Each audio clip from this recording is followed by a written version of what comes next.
The vast glass walls of the penthouse suite offered William Jones a commanding view of Manhattan, a glittering tapestry of lights that mirrored the sprawling, multi-billion-dollar empire he had built. At 52, William McQuay, a titan of industrial real estate, found himself in a state of suspended animation, looking out at the city he conquered while a tailor smoothed the creases of his bespoke tuxedo. In less than an hour, he was set to marry Lisa Hernandez, a dazzling 34-year-old socialite who had swept into his life like a high-speed comet 18 months prior, charming him with a calculated mix of ambition and apparent adoration. Yet, as the final details were pinned and adjusted, the typical wedding jitters were overshadowed by a heavy, metallic taste of unease. It wasn't anxiety about commitment. It was a vague, persistent disharmony he couldn't name, a silent alarm bell deep in his consciousness that had been ringing softly for weeks. Everything felt too fast, too perfect, like a stage set designed by someone else. Looking sharp, boss, Brian Thompson, William's 38-year-old chief of staff, said, entering the suite with a bottle of a rare single malt scotch. Brian had been with William through the lean years, the brutal mergers, and the dizzying successes, a pragmatic anchor in William's often volatile world. He knew his boss better than almost anyone, and he recognized the rigid set of William's jaw that spoke not of excitement, but of acute calculation. Relax. She's waiting. William took the glass offered to him, swirling the amber liquid slowly. Businessmen don't relax, Brian. We assess data, we quantify risk, and we mitigate threats, he replied. The words rote and hollow. Brian simply nodded, sensing the distance. Even at the pinnacle of his life, wealth, power, and now the promise of a beautiful wife, William looked like a man standing on a sheet of ice, listening for the first crack. I'll wait. In the basement offices of Jones Industries, a place William hadn't visited in person for years, Amanda Nelson, at 65, ran a dust cloth over a polished mahogany desk. Amanda, as she was known to the handful of people who bothered to greet her, had been the night shift cleaning supervisor for 23 years. The company had grown from a small, local venture to a global force during her tenure, and she had silently watched it all. The comings and goings, the whispered secrets, the discarded drafts. She was the invisible keeper of the corporate memory. Her hands, arthritic from decades of hard work, paused over the elaborate keyboard of Justin Baker's workstation. Justin, the 45-year-old financial director and William's second-in-command, was known for his cold efficiency and impeccable pedigree. Amanda disliked him instinctively. He possessed an unsettling arrogance that permeated the entire accounting department. The request was set for execution the day after the wedding.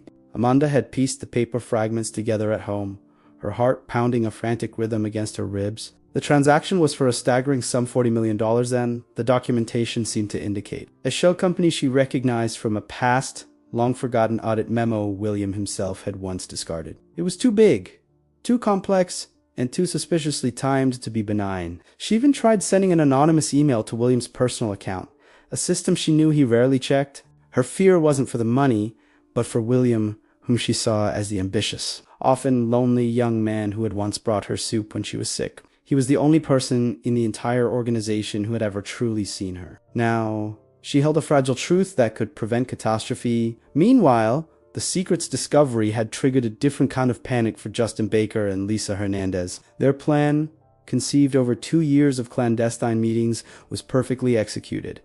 Lisa provided the charm and access, Justin the financial mechanics. The impending wedding was their key to unlocking unlimited personal account access, allowing Justin to siphon a total of $40 million into their shared offshore accounts. The Project 7 Inches transaction was the final, devastating move. But Justin had become sloppy. 3 nights ago, in a rush of paranoia, after realizing Amanda had been hovering near his office just before the shredded document incident, Justin had made a reckless move. He had tried to hide a small emergency flash drive in a rarely used utility conduit outside the office building. That conduit led directly to the building's main fire suppression system. That same night, a localized short in a nearby transformer had caused a small, contained electrical fire in the conduit. The alarm brought Jack Parker, a sharp 30-year-old lieutenant in the FDNY, to the scene. Jack, quick and meticulous, had noticed the unusual device tucked into the charred wiring. It was a flash drive mostly intact,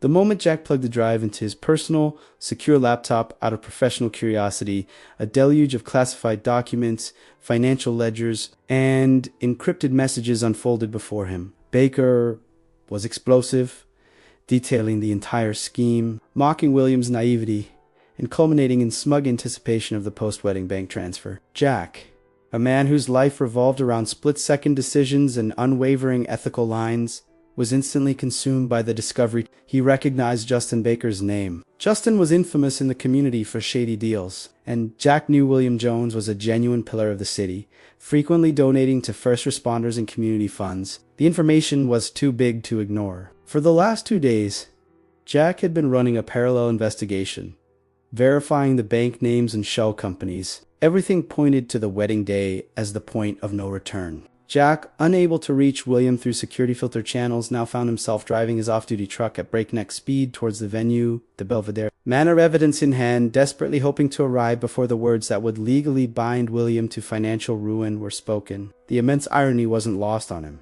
He was a man accustomed to saving buildings, now racing to save a man from the destruction of his own heart and fortune. The digital evidence, secured in a protective casing, felt like a literal ticking bomb in his glove compartment. Time was his only enemy. Meanwhile, at Belvedere Manor, the ceremony had begun in the grand ballroom. Thousands of white roses and crystal chandeliers illuminated the city's elite. Lisa, stunning in a gown that must have cost a small fortune, walked down the aisle on the arm of her purported uncle. Her smile was radiant, practiced, and icy. William watched her approach, forcing a smile, the internal alarm bell now a deafening roar. Brian, standing beside him as best man, looked completely at ease. The solemn voice of the officiant began the vows, speaking of love, loyalty, and commitment words that felt like sharp, painful anachronisms to Amanda Nelson, who had managed to slip past the outer security perimeter and was standing at the back of the enormous room, clutching her handbag. She had tried one last time, sending a frantic text to Brian that simply read, "The fire is coming. Loki 80 jesting." Brian, distracted, glanced at the text, misinterpreted the fire part as a metaphor for passion, and stuffed his phone back in his pocket with a chuckle. Amanda felt utterly defeated, the weight of the truth crushing her. Her hands trembled, her eyes locked on Justin Baker, who stood on the side of the altar, looking far too pleased with himself. William and Lisa were now holding hands, the officiant moving towards the inevitable question. The air was thick with anticipation, and Amanda was resigned to her silence, convinced she had failed her old friend. El silencio en el gran salón se había hecho casi palpable, roto solo por el susurro de la seda y el ocasional clic de una cámara. William, feeling the unfamiliar, heavy velvet of his custom tuxedo, looked into Lisa's eyes, searching for the depth he desperately wanted to believe was there, finding instead a strange, polished reflection of his own weary face. The officiant, a portly man chosen for his gravitas and discretion, cleared his throat, preparing to deliver the culminating question. Justin Baker, positioned perfectly to observe William's reaction while remaining subtly shielded from the guests, gave a faint, almost imperceptible nod to Lisa, a sign that they were seconds away from securing their financial freedom. At that precise moment, the double mahogany doors at the far end of the hall burst open with an unexpected, jarring violence. All heads snapped toward the interruption. Standing silhouetted against the bright marble foyer was a figure starkly out of place amidst the gowns and high collars. Jack Parker. He was still wearing his duty pants, soot-stained and slightly ripped, and a worn FDNY dark blue t-shirt beneath a heavy jacket that smelled faintly of smoke and sweat. He was breathing heavily, his chest heaving after the frantic sprint from the emergency vehicle he'd left running haphazardly near the valet stand. He looked like an intruder, a phantom of the working world suddenly materialized in this gilded cage of wealth. Security guards, alerted by the commotion, started rushing toward the doors. "Hold that man!" one of the wedding planners shrieked, her voice thin and high-pitched with outrage. Jack ignored them all, his eyes locked onto William, who was blinking in stunned confusion. Jack held up a small, black protective case containing the flash drive, his voice cutting through the sudden wave of indignant chatter. His firefighter's training allowing him to project his words clearly across the immense room. William Jones, stop this ceremony. The chaos was instantaneous. Lisa, her flawless smile dissolving into a mask of pure reptilian hatred, hissed, "Who is this lunatic? Get him out of here." Justin Baker, however, did not panic. He simply started to retreat, slowly, smoothly, blending into the back rows of seated guests near an unmarked service door. Convinced the crude firefighter would be subdued long before he could explain himself, Brian Thompson rushed toward the disturbance, ready to intercept the disruption and protect his boss. But William, frozen by the firefighter's raw urgency and the genuine fear in the man's eyes, held up a hand to stop Brian. The businessman in him, the man who assessed risk, recognized the absolute conviction in Jack Parker's voice. This was not a drunk, nor a madman. This was someone delivering a warning under extreme duress. "Let him speak," William commanded, his voice surprisingly calm despite the surrounding pandemonium. He finally looked past Jack's uniform and saw the determination etched onto his tired face. Jack, relieved that he wasn't immediately tackled, rushed forward, bypassing the bewildered Brian and the enraged Lisa, and stopped directly before the altar. He opened the protective casing, pulling out a printout of the most damning chat log, dated just hours before the wedding. "My name's Lieutenant Jack Parker. I'm a first responder. I found this evidence during an emergency response 2 nights ago. It details a $40 million wire transfer scheduled for tomorrow morning, coordinated by Ms. Hernandez and your financial director." Mr. Lisa's initial shock gave way to a furious, theatrical indignation.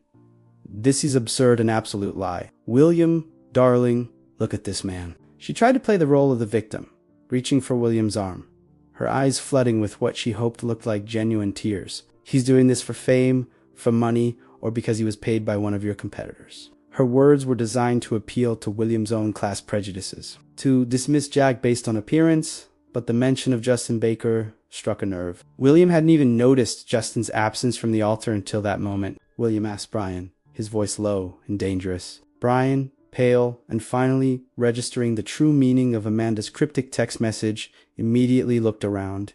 He, ... As Brian scanned the room, the service door near the back of the hall clicked shut. He just left.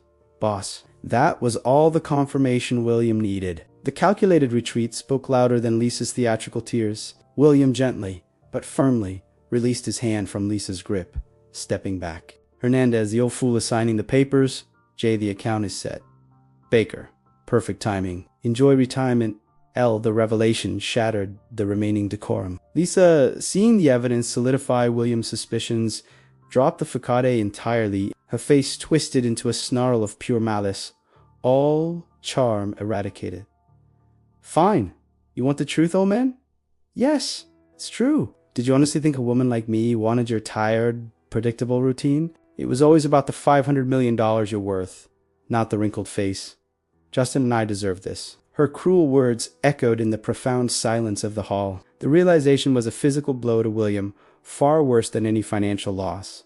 It wasn't just the money. It was the betrayal of trust, the profound loneliness of having his affection treated as a commodity. William nodded slowly, his face like carved stone. He looked at the officiant, then at the stunned crowd, and finally back at Lisa, who was breathing heavily, ready to fly. "This ceremony is over," William announced, his voice devoid of emotion, a dangerous calm settling over him. "Brian, call the NYPD and the FBI's white-collar crime division immediately. Have them secure all exits." He then turned to the astonished Jack. "Lieutenant Parker, thank you." Jacksonly aware of the immense weight of this situation, simply replied, "It was my duty, sir." While William gave urgy, quiet instructions to Brian to secure all company assets remotely, Amanda Nelson, who had witnessed the entire heart-stopping confrontation from the back row, felt a surge of relief and vindication. She had tried, and ultimately, someone else as a firefighter, the man who understood danger had delivered the warning. The sight of Justin Baker being escorted back into the room in handcuffs by 2 off-duty officers William had called as a precaution earlier that day confirmed the terrible reality. The wedding was cancelled, the beautiful tableau shattered, replaced by the grim reality of betrayal and corporate crime. William was alone once more, but this time he was free, rescued not by his security detail or his expensive lawyers, but by the sharp eyes and brave heart of a public servant. If you are following this story of integrity versus greed and the unpredictable ways in which truth can emerge, consider clicking the subscribe button below. We tell stories about courage and justice every week, and you don't want to miss how William Jones rebuilds his life and his empire after this crushing betrayal. What do you think was the hardest thing for William to accept in that moment? The loss of $40 million, or the realization that the past 18 months of his life were a calculated, elaborate lie? Share your thoughts and reflections in the comments below. The aftermath of the Belvedere Manor scandal was a media firestorm, a collision of high society and white-collar crime that dominated every news cycle for weeks. William Jones, the usually impregnable figure, found himself facing not just a shattered heart, but a public spectacle. He spent the next 48 hours in a secure conference room, coordinating with his legal team, stabilizing Jones Industries' stock, and giving a grim, hours-long deposition to federal investigators. The cold, calculated nature of the betrayalee's ruthless comments about his age and his predictable routine had inflicted a wound deeper than any corporate setback. He felt utterly foolish, a powerful man undone by his own yearning for connection. The entire 18 months of their relationship now felt like a bad script, a carefully rehearsed performance designed only to fleece him. Amidst the legal chaos, William kept returning to the figures who had unexpectedly intervened. He had personally arranged for Lieutenant Jack Parker to be properly debriefed and thanked, insisting the NYPD commend the firefighter for his exceptional service and integrity. He also tracked down Amanda Nelson, the cleaning supervisor, when she timidly arrived at his downtown office, ready to offer her resignation out of shame for failing to get the message through. William stopped her before she could even slide the envelope across his vast desk. He didn't see the shy, aging woman who cleaned late at night. He saw the loyalty that had compelled her to risk her job for him. "You didn't fail, Amanda," he said, using a warmth she hadn't heard in years. "You tried twice." That took more courage than anyone else in this building showed. He tore up a resignation letter, a dramatic, freeing gesture that surprised them both. The dual acts of Cujamanda's quiet vigilance and Jack's loud, public interruption forced a radical reevaluation of how William viewed his life and his corporation. He realized he had been valuing pedigree and polished appearances. Lisa, Justin over character and integrity. Amanda, Jack. 2 weeks later, William convened a tense board meeting. The stock had stabilized, the immediate financial damage was contained, but the reputational harm was severe. "We can't just move on," William announced, looking around at the sea of concerned faces. This crisis revealed a fundamental weakness in our corporate culture. We valued success above all, and in doing so, we allowed a culture of entitlement to fester, making us vulnerable to people like Baker and Hernandez. The board was skeptical, particularly when William unveiled his plan. He didn't just want to enhance security, he wanted to change the company's soul. He created a new department, the Office of Ethical Oversight and Internal Integrity. He then dropped a bombshell.